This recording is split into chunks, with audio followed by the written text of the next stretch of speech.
오늘은 이사야서 26장의 말씀을 보도록 하겠습니다.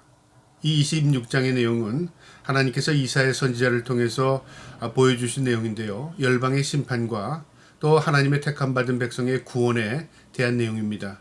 하나님은 심판하시고 하나님은 또 택함 받은 백성을 구원하십니다. 마지막 때 주님께서 이 땅에 오셔도요.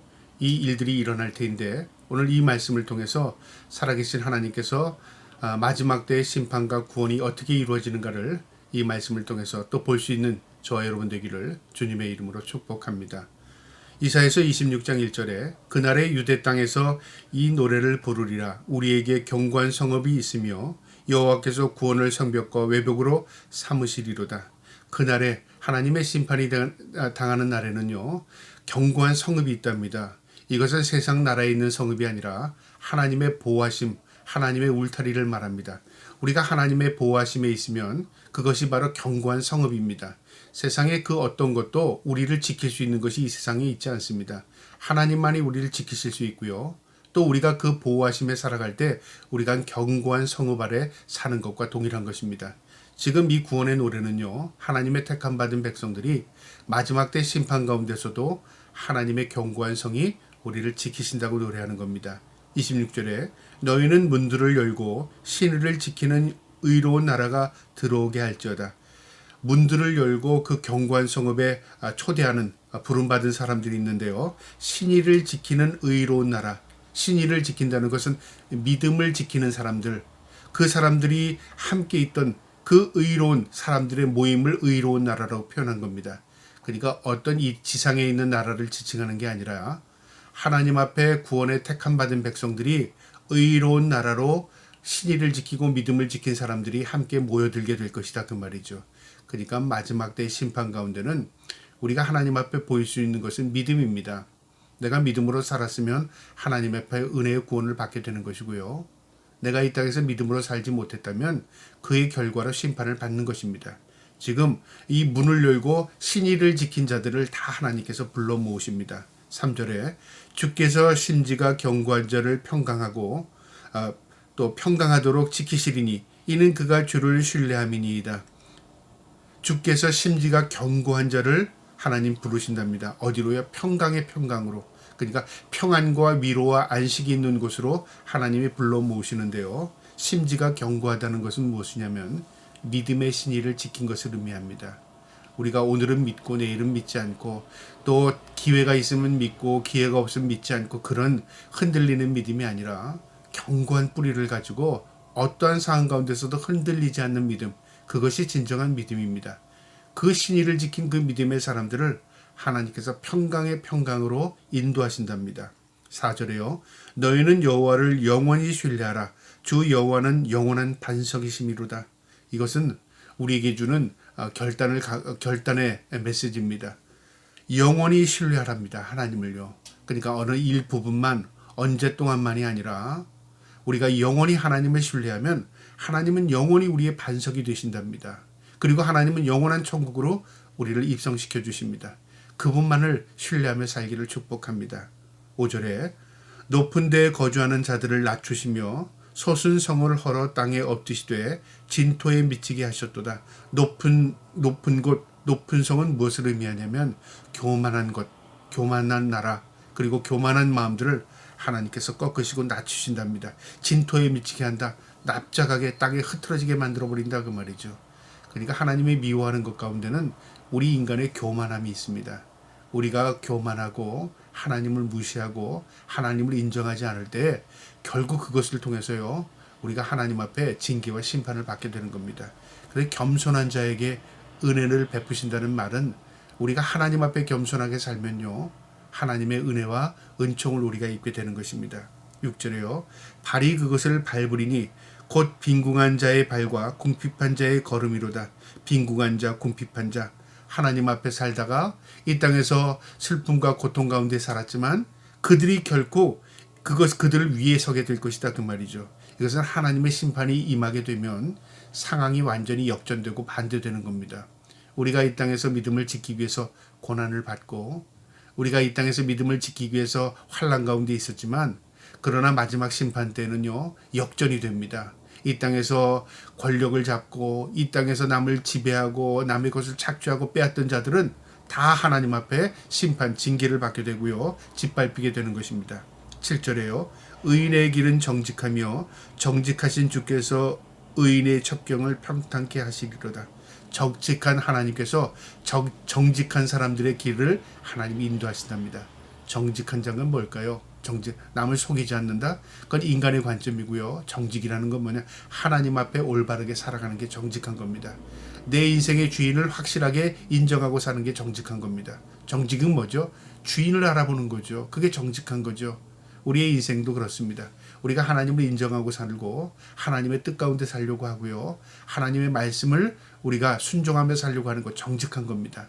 그 정직함이 어디에 인도하냐면 의인의 첩경을 평탄케 하신답니다. 그러니까 하나님은 정직한 자를 통해서 하나님 그들을 인도하시고요. 그들의 인생을 평탄케 하신답니다.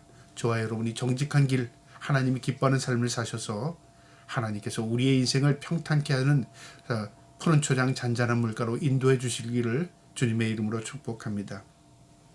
8절에 여호와여 주께서 심판하시는 길에서 우리가 주를 기다려 싸우며 주의 이름을 위하여 또 주를 기억하려고 우리의 영혼이 사모하나이다. 심판의 길에서 주를 기다렸다는 게 뭐냐면요. 하나님을 기다렸다 그 말이죠. 우리가 사랑하는 사람 또 그리운 사람을 기다릴 때는 그곳으로 온다고 약속했다면 그 길을 방향을 바라보고 우리가 인내함으로 기다리지 않습니까? 언제 올까? 오늘 올까? 내일 올까? 노심초사 기다리는 마음처럼 정직한 자들이 하나님 택함 받은 백성들이 주께서 심판하시는 길에 오실 것을 기다리고 있답니다. 주 예수의 오시옵소서. 요한계시록 맨 끝장에 마라나타라는 말 있잖아요. 주 예수의 오시옵소서. 그게 바로 성도들의 기다림입니다. 주님께서 이 땅에 심판하러 오시면 그때는 우리에게 놀라운 은혜의 구원을 주실 것이다. 그것을 바라보는 겁니다. 그것을 지금 이야기하는 겁니다. 9절에요. 밤에 내 영혼이 주를 사모하였은즉 내 중심이 주를 간절히 구하오리니 이는 주께서 땅에서 심판하시는 때에 세계의 거민이 의를 배움이로다. 밤에 내 영혼이 주를 사모한답니다. 이건 상징적인 의미인데요. 캄캄한 밤, 진흙 같은 밤, 어둠이 가득 찬 밤, 희망이 없고 이 땅엔 모든 것이 다 어둡고 죄악이 관연한 그 세상을 말하죠. 그러나 그가 주님이 오실 것을 중심에 두고 기다린 겁니다. 언젠가는 해가 뜰 거야. 언젠가는 아침이 올 거야. 그것을 노심초사 기다린 겁니다. 그것을 통해서 하나님께서 은혜를 베푸신답니다. 그러니까 중심이 견고한 자, 하나님 앞에 중심을 두고 살아가는 자, 그 말입니다. 10절에요. 의인은 은총을 입을지라도 의리를 배우지 아니하며 정직한 자의 땅에서 불의를 행하고 여호와의 위엄을 돌아보지 아니하는도다. 무슨 말이냐면요. 악인은 은총을 입을지라도 하나님께서 악인과 선인에게 은혜를 베푸십니다. 이 땅에서 우리가 사는 동안에 악인들에게는 먹을 것 주지 않고 선인들에게만 먹을 걸 베푸십니까? 악인들에게는 비가 오지 않고 선인들에게만 비를 내려주십니까? 그렇지 않습니다.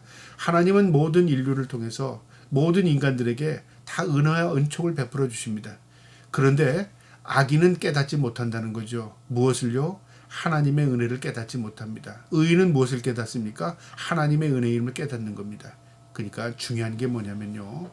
누구에겐 주고 누구에겐 주지 않아서 은혜가 있고 은혜가 없고가 아니라 내가 임하는 것, 하나님이 주신 것이라고 인정하는 게 은혜를 입은 자입니다. 하나님이 주셨음에도 불구하고 깨닫지 못하는 자가 악인이고 은혜가 없는 겁니다. 이것이 이 땅에서의 우리의 삶입니다. 그러나 우리가 확실하게 그것을 다 깨닫게 되는 날은요. 주님을 뵙는 날일 것입니다. 11절에요. 여호와여 주의 손이 높이 들릴지라도 그들이 보지 아니하오나 백성을 위하시는 주의 열성을 보면 부끄러워할 것이라 불이 주의 대적들을 사르리이다.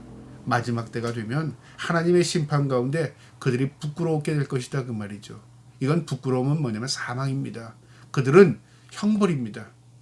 그들은 돌이킬 수 없는 겁니다. 그러니까 그때 지금은 그들이 알지 못하지만 하나님의 심판이 임하게 되면 그때 그들이 깨닫지만 이미 기회는 놓친 거다. 이미 기회는 없다 그 말입니다. 11절에요. 여호와여 주께서 우리를 위하여 평강을 베푸시오니 주께서 우리의 모든 일도 우리를 위하여 이루심이니이다. 우리를 위하여 반복하는데요. 세상의 모든 일들이 하나님의 백성을 위한 것입니다. 우리를 위하여 하나님께서 때로는 고난을 주시고요. 우리를 정금찮게 하시기 위해서 때로는 우리가 어려움 가운데 믿음을 지키게 하시는 겁니다. 또 마지막 때의 심판은 우리를 구원하기 위한 하나님의 심판입니다.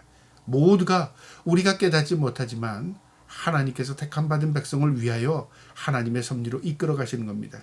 그래서 이 이사야서 26장을 통해서요, 구원의 백성의 노래를 보면 우리를 위하여 하셨도다고 노래할 수밖에 없는 겁니다. 우리가 마지막 때 하나님 앞에 서는 날 우리를 위하여 하나님께서 그렇게 하셨습니다. 우리가 하나님의 은혜를 입고 우리가 구원 백성 되려고 하나님께서 우리를 연단하셨습니다. 그 노래를 할 수밖에 없을 겁니다. 저와 여러분이 그런 고백이 있는 하나님 앞에 서는 날, 그런 고백할 수 있는 성도들 될 수 있기를 주님의 이름으로 축복합니다. 13절에요. 여호와 우리 하나님이여, 주 외에 다른 주들이 우리를 관할하였사오나 우리는 주만 의지하고 주의 이름을 부르리이다. 여기 다른 주들이 우리를 관할했다는 것은 뭐냐면 이방 나라가 지배하면 이방 신들이 들어옵니다. 그러니까 이방 신들을 통해서 우리가 강제로 그들을 경배하게 만들었다 그 말이죠. 사회가. 그러나 우리는 그들을 다른 신들을 경배하지 않았답니다. 우리는 다만 의지하고 주만의 이름을 불렀답니다. 우리 믿음 지켰습니다. 우리 하나님을 신뢰했습니다. 우리 믿음 저버리지 않았습니다. 그 말이죠. 그러니까 신실한 자, 믿음을 지키는 자 하나님이 아신다 그 말입니다. 14절에 그들은 죽었은즉 다시 살지 못하겠고 사망하였은즉 일어나지 못할 것이니 이는 주께서 벌하여 그들을 멸하사 그들의 모든 기억을 없이 하셨음이니라. 인류 역사에 번성했던 나라든 인류 역사에 흥황했던 나라든 결국 하나님 앞에 섰을 때 하나님께서 묻는 게 뭐냐면요. 너희가 하나님을 경배했느냐? 너희가 하나님을 인정했느냐? 그것이 기준이 됩니다.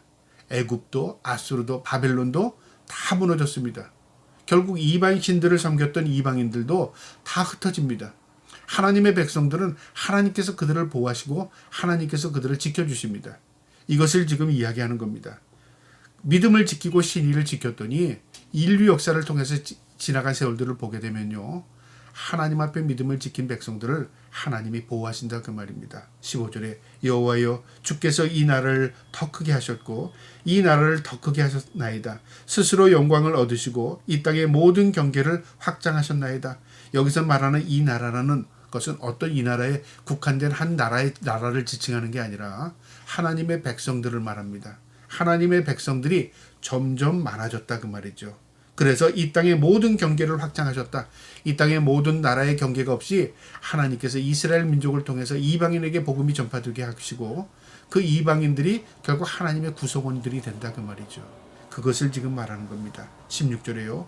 여호와여 그들이 환난 중에 주를 앙모하여 싸우며 주의 징벌이 그들에게 임할 때에 그들이 간절히 주를 기도하였나이다. 환난 때 징벌 때 주께 기도했답니다. 그러니까 이 세상에서 산 가운데는 믿는 사람도 환난을 당하고요. 또 믿는 사람도 세상 가운데 어려움을 당합니다. 그게 우리가 볼 땐 징계인 것 같고 또 하나님 앞에 징벌을 받는 것 같지만요. 그때 뭘 하게 되냐면 하나님의 백성들이 징계를 안 받는다가 아닙니다. 간절히 주께 기도한답니다. 그 징벌 가운데서도. 그러니까 그들이 하나님을 의지하느냐 의지하지 않느냐의 차이인 겁니다. 환난이 똑같이 임해도요. 환난 가운데 하나님을 붙들고 의지하는 자가 있는가 하면 하나님을 저버리고 세상이나 사람이나 어떤 인간적인 방법으로 술수로 문제를 해결하려고 하는 그런 사람들과 다르다 그 말이죠. 우리가 하나님 앞에 하나님께 모든 것을 맡기고 믿음으로 살아가면 하나님의 놀라운 은혜를 우리가 경험하게 되는 것입니다. 그러니까 믿음은 머리에 있는 게 아니라 가슴에 있는 것이고요. 가슴에 머물 뿐만 아니라 우리의 삶 가운데 적용되는 겁니다. 내가 믿음을 믿었다면 믿음 가운데 실천하며 사는 것입니다. 말씀대로 사는 것입니다. 그럴 때 진정으로 하나님의 택함받은 백성으로서 우리가 구별되어 나가는 것입니다. 저와 여러분이 하나님의 말씀이 머리와 가슴에만 있지 말고요. 우리의 삶으로 역동적으로 움직여질 수 있기를 축복합니다. 17절에요. 여호와여 잉태한 여인이 산기가 임박하여 산고를 겪으며 부르짖음같이 우리가 주 앞에서 그와 같으니이다. 잉태한 여인이 산기가 임박했다는 건 이제 만달이 되어서 아이를 낳을 때 가장 고통스럽지 않습니까?